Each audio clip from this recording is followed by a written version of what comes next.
El conflicto de los siglos. Capítulo 29. El juicio investigador. Estuve mirando, dice el profeta Daniel, hasta que fueron puestas sillas, y un anciano de grande edad se sentó, cuyo vestido era blanco como la nieve y el pelo de su cabeza como lana limpia. Su silla llama de fuego, sus ruedas fuego ardiente. Un río de fuego procedía y salía de delante de él. Millares de millares le servían, y millones de millones asistían delante de él. El juez se sentó, y los libros se abrieron. Daniel 7, 9 y 10. Así se presentó a la visión del profeta el día grande y solemne en que los caracteres y vidas de los hombres habrán de ser revistados ante el juez de toda la tierra, y en que a todos los hombres se les dará conforme a sus obras. El anciano de días es Dios, el Padre. El salmista dice: antes que naciesen los montes y formases la tierra y el mundo, y desde el siglo y hasta el siglo, tú eres Dios. Salmos 92. Es Él, autor de todo ser y de toda ley, quien debe presidir en el juicio.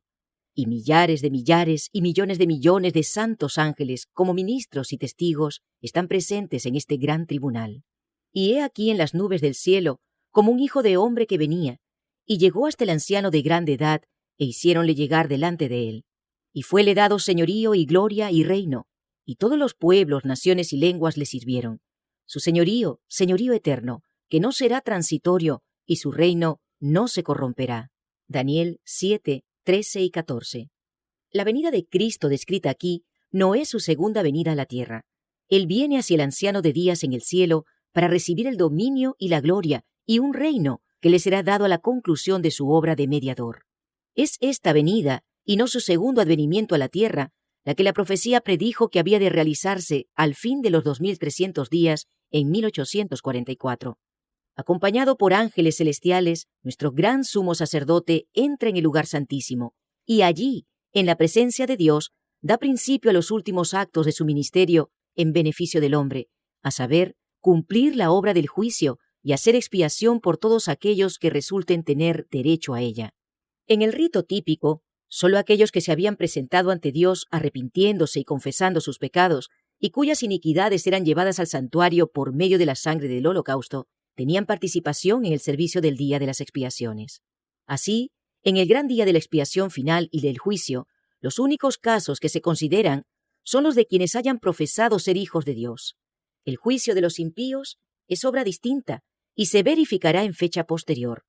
Es tiempo de que el juicio comience de la casa de Dios. Y si primero comienza por nosotros, ¿qué será el fin de aquellos que no obedecen al Evangelio? Primera de Pedro 4:17.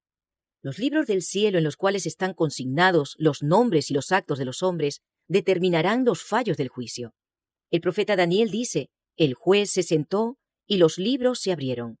San Juan, describiendo la misma escena en el Apocalipsis, agrega: y otro libro fue abierto, el cual es de la vida, y fueron juzgados los muertos por las cosas que estaban escritas en los libros según sus obras. Apocalipsis 20:12. El libro de la vida contiene los nombres de todos los que entraron alguna vez en el servicio de Dios. Jesús dijo a sus discípulos: gozaos de que vuestros nombres estén escritos en los cielos. Lucas capítulo 10, verso 20. San Pablo habla de sus fieles compañeros de trabajo, cuyos nombres están en el libro de la vida. Filipenses 4:3. Daniel, vislumbrando un tiempo de angustia cual nunca fue, declara que el pueblo de Dios será librado, es decir, todos los que se hallaren escritos en el libro. Daniel 12:1.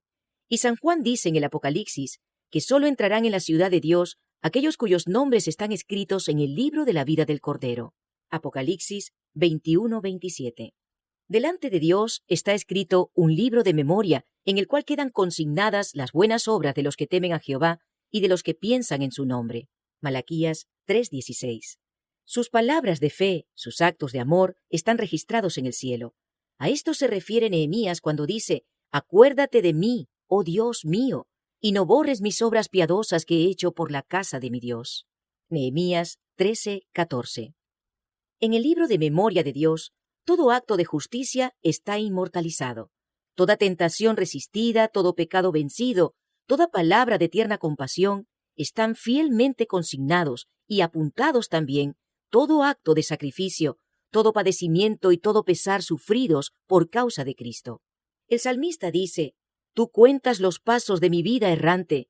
Pon mis lágrimas en tu redoma. ¿No están en tu libro?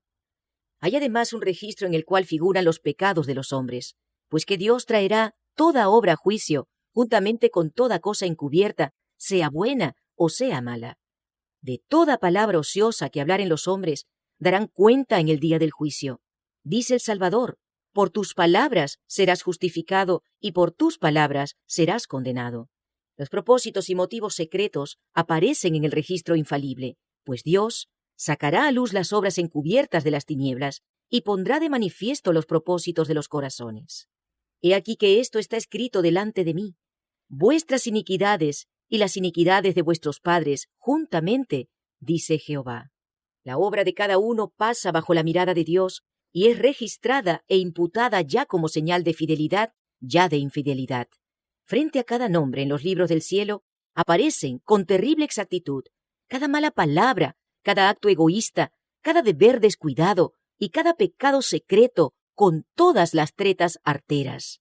Las admoniciones o reconvenciones divinas despreciadas, los momentos perdidos, las oportunidades desperdiciadas, la influencia ejercida para bien o para mal, con sus abarcantes resultados, todo fue registrado por el ángel anotador. La ley de Dios es la regla por la cual los caracteres y las vidas de los hombres serán probados en el juicio. Salomón dice: teme a Dios y guarda sus mandamientos, porque esto es la suma del deber humano, pues que Dios traerá toda obra a juicio. El apóstol Santiago amonesta a sus hermanos diciéndoles: así hablad pues y así obrad, como hombres que van a ser juzgados por la ley de la libertad. Santiago 2:12. Los que en el juicio serán tenidos por dignos tendrán parte en la resurrección de los justos. Jesús dijo: los que serán tenidos por dignos de alcanzar aquel siglo venidero y la resurrección de entre los muertos son iguales a los ángeles y son hijos de Dios, siendo hijos de la resurrección. Y además declara que los que hicieron bien saldrán a resurrección de vida. Los justos ya muertos no serán resucitados más que después del juicio en el cual habrán sido juzgados dignos de la resurrección de vida. No estarán, pues, presentes en persona ante el tribunal cuando sus registros sean examinados y sus causas falladas. Jesús aparecerá como el abogado de ellos, para interceder en su favor ante Dios. Si alguno hubiere pecado, abogado tenemos para con el Padre, a saber, Jesucristo el justo. Primera de Juan 2:1. Porque no entró Cristo en un lugar santo hecho de mano, que es una mera representación del verdadero, sino en el cielo mismo, para presentarse ahora delante de Dios por nosotros, por lo cual también puede salvar hasta lo sumo a los que se acercan a Dios por medio de Él, viviendo siempre para interceder por ellos. Hebreos 9:24 y 7:25. A medida que los libros de memoria se van abriendo en el juicio, las vidas de todos los que hayan creído en Jesús pasan ante Dios para ser examinadas por Él. Empezando con los que vivieron los primeros en la tierra, nuestro abogado presenta los casos de cada generación sucesiva y termina con los vivos. Cada nombre es mencionado, cada caso cuidadosamente investigado. Habrá nombres que serán aceptados y otros rechazados. En caso de que alguien tenga en los libros de memoria pecados de los cuales no se haya arrepentido y que no hayan sido perdonados, su nombre será borrado del libro de la vida, y la mención de sus buenas obras será borrada de los registros de Dios. El Señor declaró a Moisés: al que haya pecado contra mí, a éste borraré de mi libro. Y el profeta Ezequiel dice: si el justo se apartare de su justicia y cometiere maldad, todas las justicias que hizo no vendrán en memoria. Ezequiel 18:4. A todos los que se hayan arrepentido verdaderamente de su pecado y que hayan aceptado con fe la sangre de Cristo como su sacrificio expiatorio, se les ha inscrito el perdón frente a sus nombres en los libros del cielo. Como llegaron a ser partícipes de la justicia de Cristo y su carácter está en armonía con la ley de Dios, sus pecados serán borrados, y ellos mismos serán juzgados dignos de la vida eterna. El Señor declara por el profeta Isaías: Yo soy aquel que borro tus transgresiones a causa de mí mismo, y no me acordaré más de tus pecados. Jesús dijo: el que venciere será así revestido de ropas blancas, y no borraré su nombre del libro de la vida, sino confesaré su nombre delante de mi Padre y delante de sus santos ángeles. A todo aquel, pues, que me confesare delante de los hombres, le confesaré yo también delante de mi Padre que está en los cielos. Pero a cualquiera que me negare delante de los hombres, le negaré yo también delante de mi Padre que está en los cielos. Todo el más profundo interés manifestado entre los hombres por los fallos de los tribunales terrenales no representa, sino débilmente, el interés manifestado en los atrios celestiales cuando los nombres inscritos en el libro de la vida desfilen ante el juez de toda la tierra. El divino intercesor aboga porque a todos los que han vencido por la fe en su sangre se les perdonen sus transgresiones, a fin de que sean restablecidos en su morada edénica y coronados con él, coherederos del señorío primero. Con sus esfuerzos para engañar y tentar a nuestra raza, Satanás había pensado frustrar el plan que Dios tenía al crear al hombre. Pero Cristo pide ahora que este plan sea llevado a cabo como si el hombre no hubiese caído jamás. Pide para su pueblo no solo el perdón y la justificación, plenos y completos, sino además participación en su gloria y un asiento en su trono. Mientras Jesús intercede por los súbditos de su gracia, Satanás los acusa ante Dios como transgresores. El gran seductor procuró arrastrarlos al escepticismo, hacerles perder la confianza en Dios, separarse de su amor y transgredir su ley. Ahora él señala la historia de sus vidas, los defectos de carácter, la falta de semejanza con Cristo, lo que deshonró a su Redentor, todos los pecados que les indujo a cometer, y a causa de estos los reclama como sus súbditos. Jesús no disculpa sus pecados, pero muestra su arrepentimiento y su fe, y reclamando el perdón para ellos, levanta sus manos heridas ante el Padre y los santos ángeles, diciendo: «Los conozco por sus nombres, los he grabado en las palmas de mis manos. Los sacrificios de Dios son el espíritu quebrantado. Al corazón contrito y humillado no despreciarás tú, oh Dios». Y al acusador de su pueblo le dice: «Jehová te reprenda, oh Satán. Jehová, que ha escogido a Jerusalén, te reprenda. ¿No es este un tizón arrebatado del incendio?». Cristo revestirá a sus fieles con su propia justicia para presentarlos a su Padre como una iglesia gloriosa, no teniendo mancha ni arruga ni otra cosa semejante. Sus nombres están inscritos en el libro de la vida, y de estos escogidos está escrito: «Andarán conmigo en vestiduras blancas, porque son dignos». Así se cumplirá de un modo completo la promesa del nuevo pacto: «Perdonaré su iniquidad y no me acordaré más de sus pecados». En aquellos días y en ese tiempo, dice Jehová, será buscada la iniquidad de Israel, y no la habrá, y los pecados de Judá, mas no podrán ser hallados. En aquel día el vástago de Jehová será espléndido y glorioso, y el fruto de la tierra excelente y hermoso para los escapados de Israel. Y será que los que fueren dejados en Sión, y los que quedaren en Jerusalén, serán llamados santos, es decir, todo aquel que está inscrito para la vida en Jerusalén. La obra del juicio investigador y el acto de borrar los pecados deben realizarse antes del segundo advenimiento del Señor. En vista de que los muertos han de ser juzgados según las cosas escritas en los libros, es imposible que los pecados de los hombres sean borrados antes del fin del juicio en que sus vidas han de ser examinadas. Pero el apóstol Pedro dice terminantemente que los pecados de los creyentes serán borrados cuando vendrán los tiempos del refrigerio de la presencia del Señor y enviará a Jesucristo. Cuando el juicio investigador haya concluido, Cristo vendrá con su recompensa para dar a cada cual según sus obras. En el servicio ritual típico, el sumo sacerdote, hecha la propiciación por Israel, salía y bendecía a la congregación. Así también Cristo, una vez terminada su obra de mediador, aparecerá sin pecado para la salvación, para bendecir con el don de la vida eterna a su pueblo que le espera.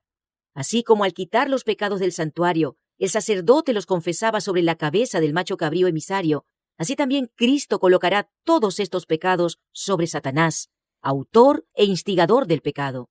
El macho cabrío emisario, que cargaba con los pecados de Israel, era enviado a tierra inhabitada.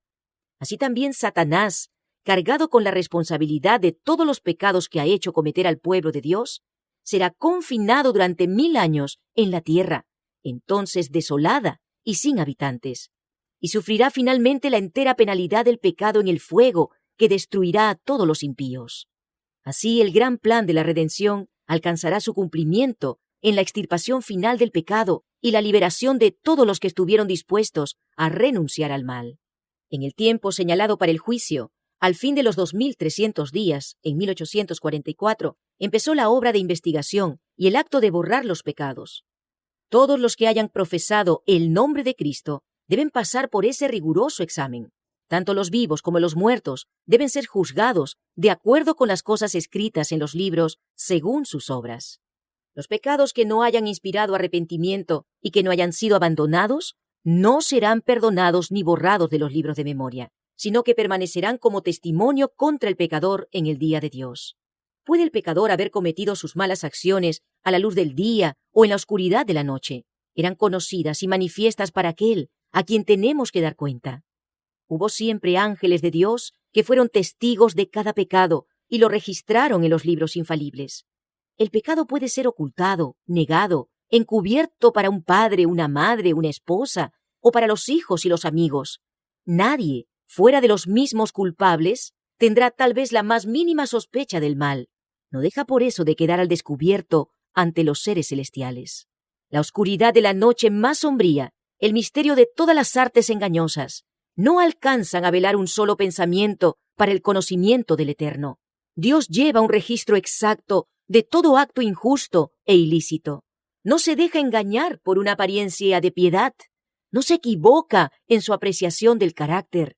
Los hombres pueden ser engañados por entes de corazón corrompido, pero Dios penetra todos los disfraces y lee la vida interior. ¡Qué pensamiento tan solemne! Cada día que transcurre lleva consigo su caudal de apuntes para los libros del cielo. Una palabra pronunciada, un acto cometido, no pueden ser jamás retirados. Los ángeles tomaron nota tanto de lo bueno como de lo malo. El más poderoso conquistador de este mundo no puede revocar el registro de un solo día siquiera. Nuestros actos, nuestras palabras, hasta nuestros más secretos motivos, todo tiene su peso en la decisión de nuestro destino, para dicha o desdicha. Podremos olvidarlos, pero no por eso dejarán de testificar en nuestro favor o contra nosotros. Así como los rasgos de la fisonomía son reproducidos con minuciosa exactitud sobre la pulida placa del artista, así también está el carácter fielmente delineado en los libros del cielo. No obstante, cuán poca preocupación se siente respecto a ese registro que debe ser examinado por los seres celestiales. Si se pudiese descorrer el velo que separa el mundo visible del invisible, y los hijos de los hombres pudiesen ver a un ángel apuntar cada palabra y cada acto que volverán a encontrar en el día del juicio, ¿cuántas palabras de las que se pronuncian cada día no se dejarían de pronunciar? ¿Cuántos actos no se dejarían sin realizar? En el juicio se examinará el empleo que se haya hecho de cada talento. ¿Cómo hemos empleado el capital que el cielo nos concediera? A su venida, ¿recibirá el Señor lo que es suyo con interés? ¿Hemos perfeccionado las facultades que fueran confiadas a nuestras manos, a nuestros corazones y a nuestros cerebros para la gloria de Dios y provecho del mundo? ¿Cómo hemos empleado nuestro tiempo, nuestra pluma, nuestra voz, nuestro dinero, nuestra influencia? ¿Qué hemos hecho por Cristo en la persona de los pobres, de los afligidos, de los huérfanos o de las viudas? Dios nos hizo depositarios de su santa palabra. ¿Qué hemos hecho con la luz y la verdad que se nos confió para hacer a los hombres sabios para la salvación? No se da ningún valor a una mera profesión de fe en Cristo. Solo se tiene por genuino el amor que se muestra en las obras. Con todo, el amor es lo único que ante los ojos del cielo da valor a un acto cualquiera. Todo lo que se hace por amor, por insignificante que aparezca en opinión de los hombres, es aceptado y recompensado. El egoísmo escondido de los hombres aparece en los libros del cielo.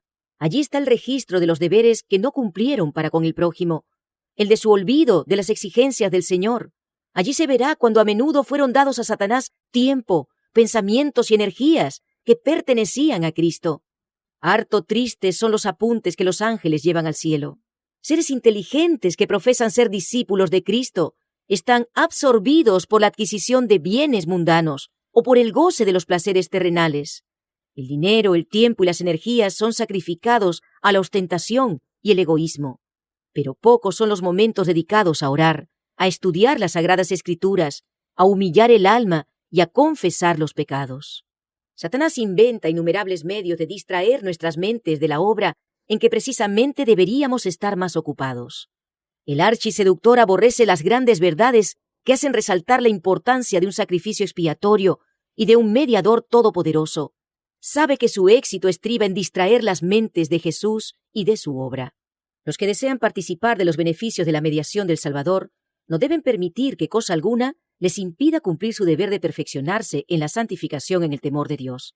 En vez de dedicar horas preciosas a los placeres, a la ostentación o a la búsqueda de ganancias, las consagrarán a un estudio serio y con oración de la palabra de verdad.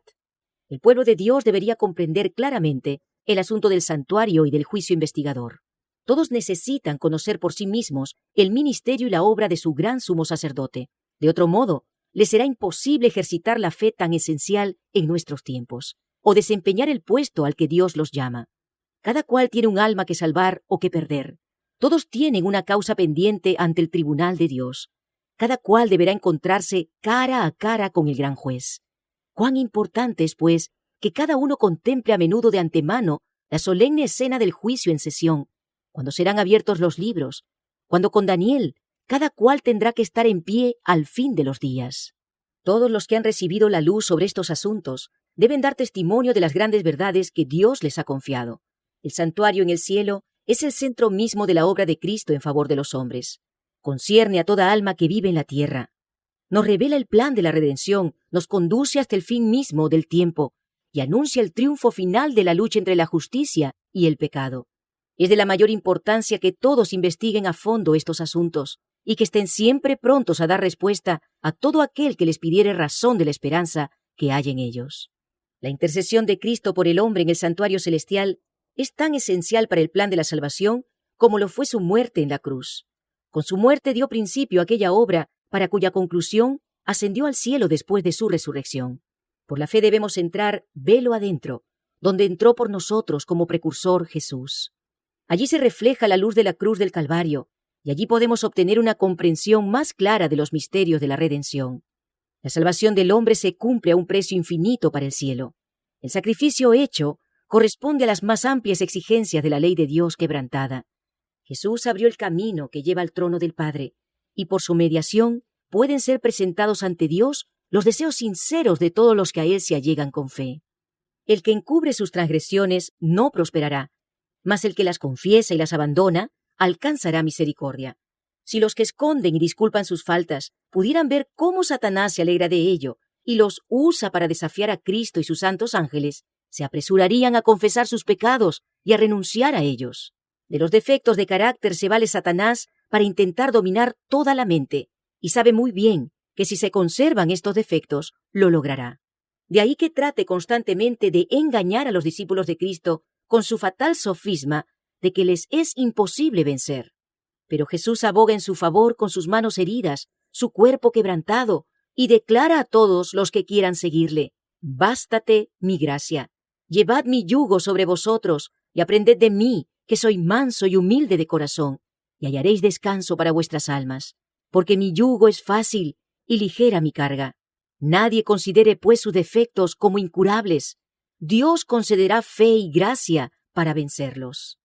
Estamos viviendo ahora en el gran día de la expiación, cuando en el servicio simbólico el sumo sacerdote hacía la propiciación por Israel. Todos debían afligir sus almas arrepintiéndose de sus pecados y humillándose ante el Señor, si no querían verse separados del pueblo. De la misma manera, todos los que desean que sus nombres sean conservados en el libro de la vida, deben ahora, en los pocos días que les quedan de este tiempo de gracia, afligir sus almas ante Dios con verdadero arrepentimiento y dolor por sus pecados. Hay que escudriñar honda y sinceramente el corazón. Hay que deponer el espíritu liviano y frívolo al que se entregan tantos cristianos de profesión. Empeñada lucha espera a todos aquellos que quieran subyugar las malas inclinaciones que tratan de dominarlos. La obra de preparación es obra individual. No somos salvados en grupos. La pureza y la devoción de uno no suplirá la falta de estas cualidades en otro. Si bien todas las naciones deben pasar en juicio ante Dios, sin embargo, Él examinará el caso de cada individuo de un modo tan rígido y minucioso como si no hubiese otro ser en la tierra. Cada cual tiene que ser probado y encontrado sin mancha, ni arruga, ni cosa semejante. Solemnes son las escenas relacionadas con la obra final de la expiación. Incalculables son los intereses que ésta envuelve. El juicio se lleva ahora adelante en el santuario celestial. Esta obra se viene realizando desde hace muchos años. Pronto, nadie sabe cuándo, les tocará ser juzgados a los vivos. En la augusta presencia de Dios, nuestras vidas deben ser pasadas en revista. En este más que en cualquier otro tiempo, conviene que toda alma preste atención a la amonestación del Señor. Velad y orad, porque no sabéis cuándo será el tiempo. Y si no velares, vendré a ti como ladrón, y no sabrás en qué hora vendré a ti. Cuando quede concluida la obra del juicio investigador, quedará también decidida la suerte de todos para vida o para muerte. El tiempo de gracia terminará poco antes de que el Señor aparezca en las nubes del cielo.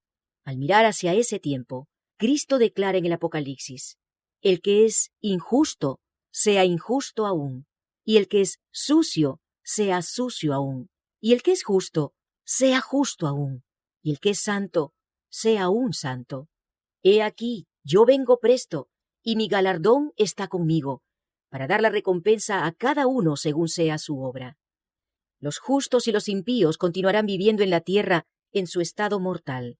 Los hombres seguirán plantando y edificando, comiendo y bebiendo, inconscientes todos ellos de que la decisión final e irrevocable ha sido pronunciada en el santuario celestial.